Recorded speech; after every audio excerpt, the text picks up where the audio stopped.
Walkout with Paul and Jay, with red hot stories from post game, interviews, analysis, defend the hour, fun here at the Growler. All right, welcome into the latest edition of the Walkout, presented by Cincy Shirts. Paul Dehner Jr., Jay Morrison, excited to be with you here on a day where the Cincinnati Bengals come to Cleveland, come away with a win, and there wasn't a whole lot to really feel like it was aesthetically pleasing. It's kind of a Cleveland-y boo game. It's that real battle of Ohio vibes in this one, Jay. Yeah, it kind of what I expected it to be, a muck it up kind of game. Didn't expect him to see three quarterbacks, but not just a Cleveland game, an AFC North game. And I think there's a little bit of angst and hand-wringing out there from the fan base about what's going on with this offense. But these AFC North games on the road in particular, where they've really struggled to win, you get a win any way possible. You take it, you fly home, and you move on.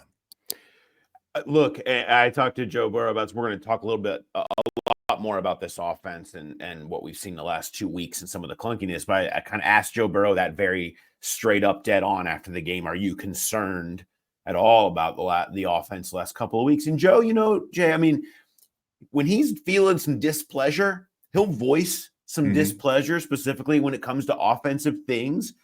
And his point was, no, like I'm not concerned. We scored, you know what happened? We scored 30 points and we lost.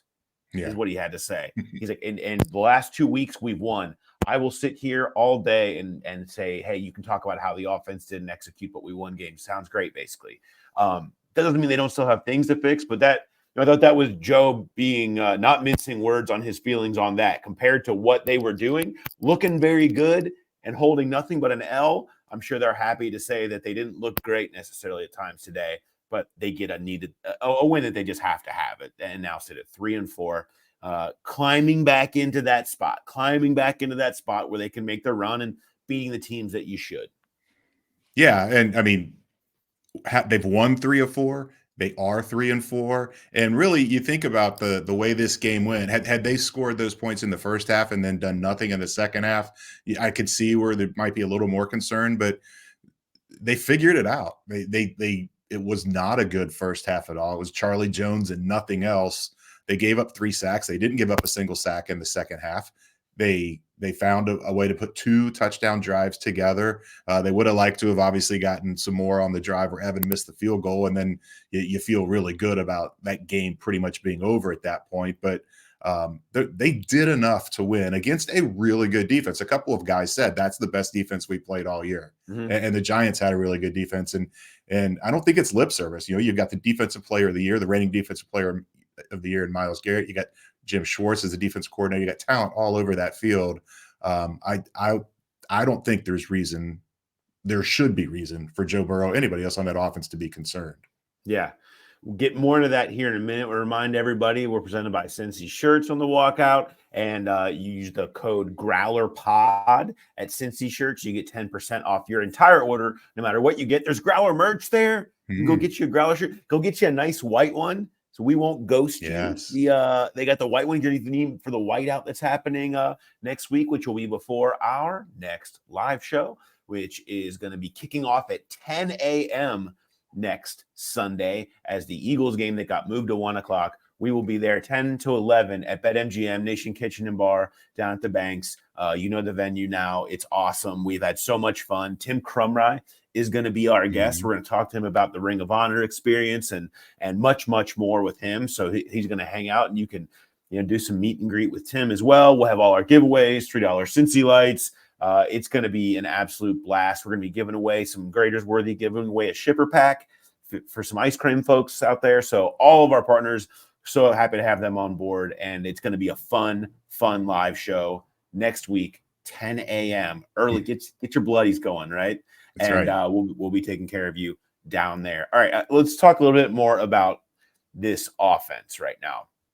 So, and my story is up now as you listen to this, and I kind of dove into the idea of, is there concern here? Is there concern over the last 2 weeks? A good Giants defense, a good Browns defense, but they had such long periods of clunkiness and so many opportunities they didn't fully take advantage of, really to really put this game away. I mean, when Watson was playing so poorly as he has been, and the Browns just looked a mess.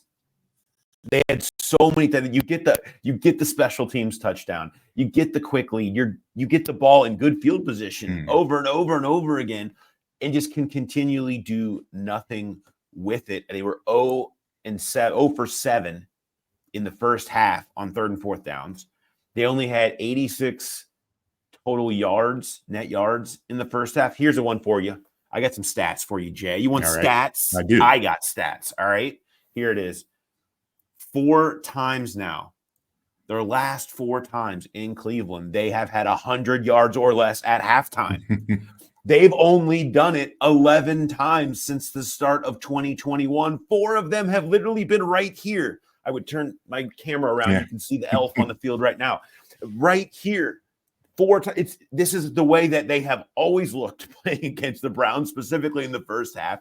Just gives them absolute fits. So it's not out of the ordinary. And they still have their primary weapons in their bag. They still got pocket aces. They can go to T and they can go to Jamar. Jamar was talking after the game about how, Newsome on the touchdown, Newsome pressed up on him, and him and Joe know the moment that happens, it converts to a go ball, and it's Joe, Jamar, go ball. And what was it? The back shoulder. I needed to go back and search and retweet the best back shoulder thrower ever story from last year, because that is exactly what they do. If you can't win, the chemistry is just unfair. The fact that they can go to that card for big plays is just such a difference maker. They always have that, right? And T made every play you could want. He had 4 catches today. They were all explosives, right? All at least 16 yards or more. He skied up for one. He had a broken tackle for the touchdown. He spun a dude on one. Like he did everything he's been doing, and he left some out there and admitted that after the game. But when you can go to that and you can out talent people on the outside, there's a floor. I think like what we've seen the last 2 weeks, I think for this Bengals offense is just enough, right? There's a floor. But when they play these good defenses, I think what we're figuring out is, despite what we've seen on a few of these games where they've racked up points, we don't really know what their ceiling is yet. And I think that's to me where the underlying concern is. You'd like to see them really pound on teams when you get those opportunities over and over again to put teams away. Don't let them hang around. Don't have to recover an onside kick at the end. And we've seen them have to do that a couple of weeks in a row. And even going back to Carolina, similar type of stuff. We're not really able to totally put these teams away. And the sluggishness on offense, the clunkiness on offense. I'm not going to raise a red flag at all, but I'm raising an eyebrow. That's all. I mean, it kind of goes back to the conversation we talked about their inability to finish games, where that killer instinct might just be lacking a little bit right now. And this wasn't about finishing the game, but you can pretty much finish off a team at certain points in the game.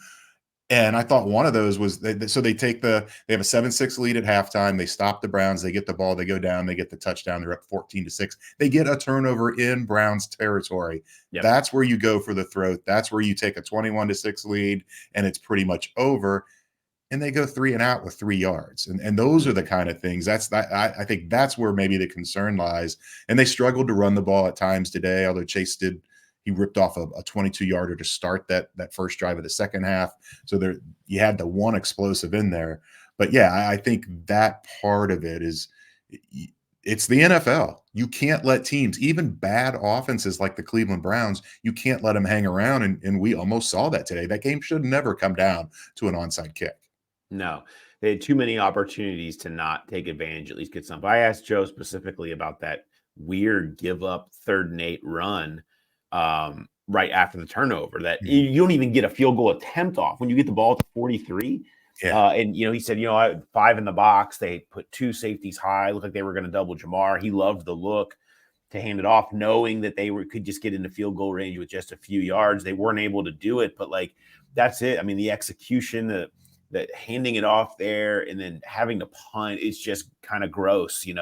That's not the type of game that they're supposed to be playing. And I think that, again, there's a lot of stuff that you still to like. I don't think that that they have major issues. You know what I mean? I don't think it's major issues, but they're going to play a lot of good defenses this year. And they're not like, how many teams, Jay, would the Bengals in this league would the Bengals have beaten today?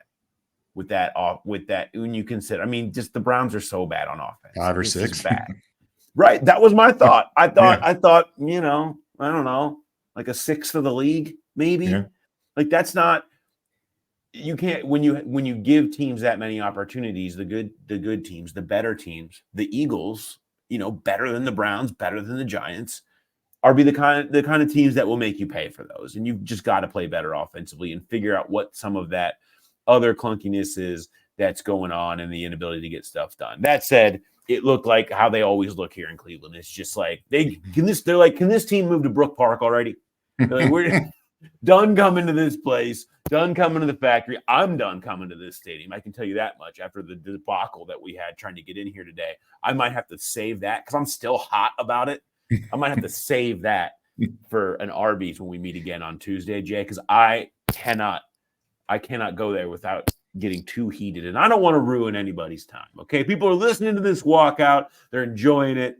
Trust me, I'll give you the story. I just am not in a good mental place to discuss the ridiculousness of the traffic planning trying to get in to the Sadness Factory today. You'll be fine. I had the same experience trying to get into Oxford yesterday with Miami and OU, and I was heated for a while, but I woke up today and it was a new day, and I'm over it. I'm counting on that. Let's tick through a few other things, Jay, here. Injury updates. Obviously, we saw Orlando Brown at left tackle. He goes out. Saw him afterwards. He was on the sideline the entire second half. He didn't have his stuff on. He was doubtful. So I think they were keeping it like if there's an emergency maybe situation that maybe he could have gone back. They weren't going to chance it right now with some precaution. Doesn't seem like a huge concern, but that'll be a we'll see when we get back and they get a closer look at him this week. Cody Ford came in.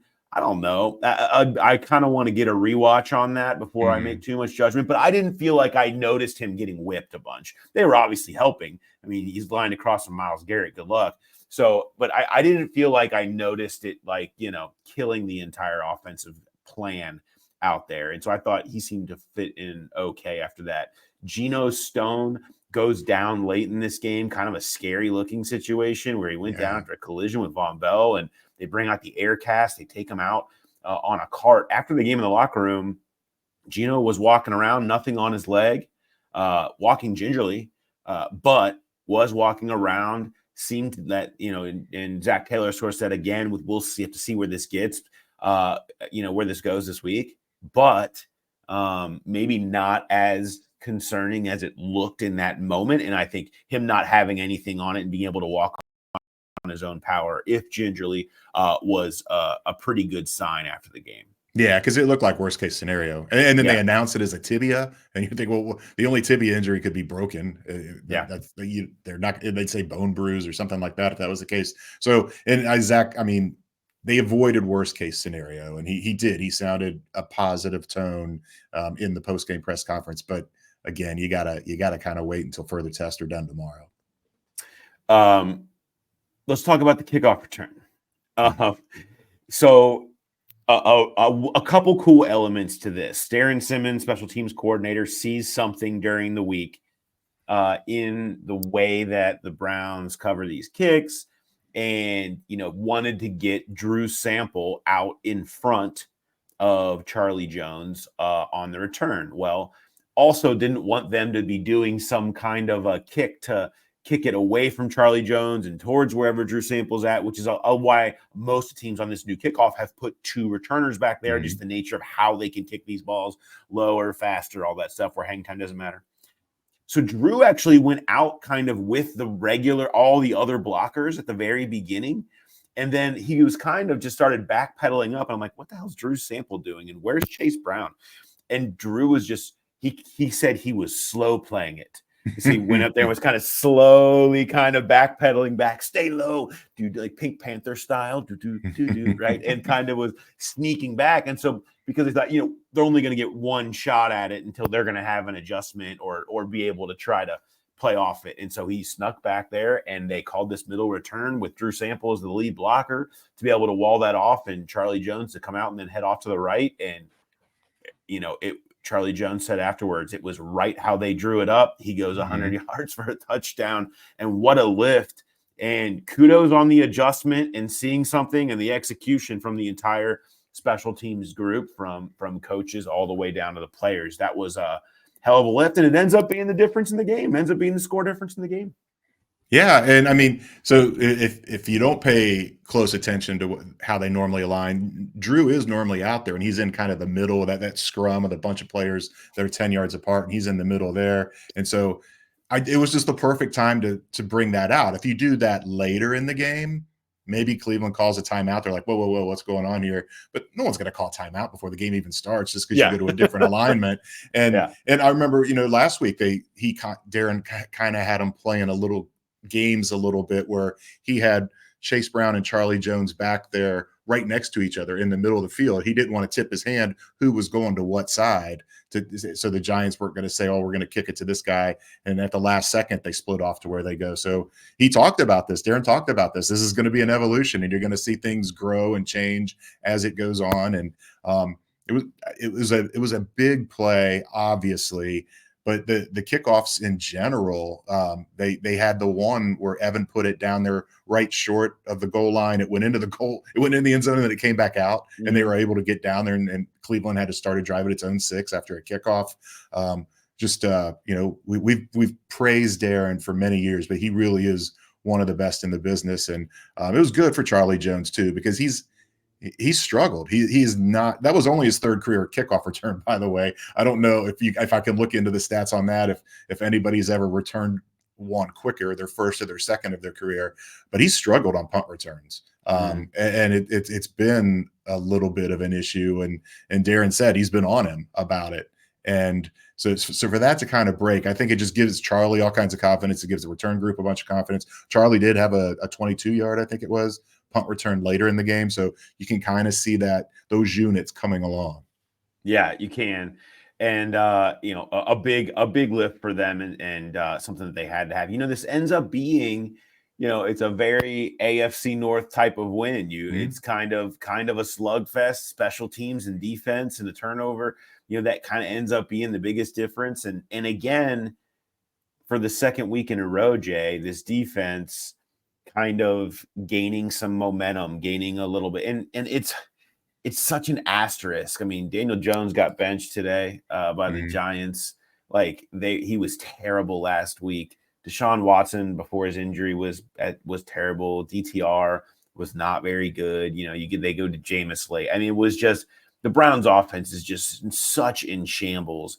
There's a bit of an asterisk, but they made bad offenses look bad. They did what a solid defense is supposed to do to bad offenses. And they do deserve credit for that. They have gained some momentum and confidence from that. And you have seen such a difference just from that defensive line. Again, for a 2nd straight week. I mean, Hendrickson has 2 sacks and the intentional grounding. He was back there all day. Sheldon Rankins was making plays. He was back there. Sam Hubbard has a sack. He gets the interception, which he was quick to point out. It happened he gets his first interception with a broken finger that he had a splint in. And it's just that line being back clearly shows that so much of what was going wrong when things were going sideways for them was a 2-part deal of really good offenses in Washington and Baltimore and just being totally annihilated at that position and getting absolutely nothing out of that group. And the guys they do have when healthy are good enough to do things like make bad offenses look bad. Yeah. And I mean, Lou says it all the time. It's a rush and cover league. 4 sacks, 8 pass breakups, 2 interceptions. Last time the Bengals did that was the 2022 season finale. Trey Hendrickson, by the way, 2 sacks, as you mentioned. His 10th game with the Bengals with 2 or more sacks. He's been here, 3.5 years? The franchise record is 12 by Carlos Dunlap, who was here for about a decade, and Geno Atkins had 11. He was here for about a decade. So Trey Hendrickson, he gets them in bunches. And again, that the intentional grounding was as good as a sack. So I mean, it was just Sheldon Rankins, his first sack as a Bengal, Geno Stone, his first pick as a Bengal. Just a lot to like today, regardless of who they were playing. Mike Hilton was talking afterwards and basically saying, like, I know a lot of people outside of here counted us out and thought that we were done. And there's been a chip on their shoulder a little bit, I think, from the fact that all of the outside talk. I mean, we heard it in the post-game speech last week from Zach. We've heard it from players last week. We heard it this week. We hear it again today about them just talking about hearing the outside noise and how everybody thought that they sucked and was talking trash about them. And they're feeling like they're kind of penning their redemption arc here. One thing that Sam Hubbard said when we talked to him after the game today was, quote, we were facing so much adversity and so much noise from the outside. It builds your character as a team. It forms your identity to go through that together, see how people will react. Nobody switched up. Nobody turned on each other. We just found solutions. That's the sign of a team that can play a lot of winning football. You have to, at some point, go through that, and I'm sure there will be more.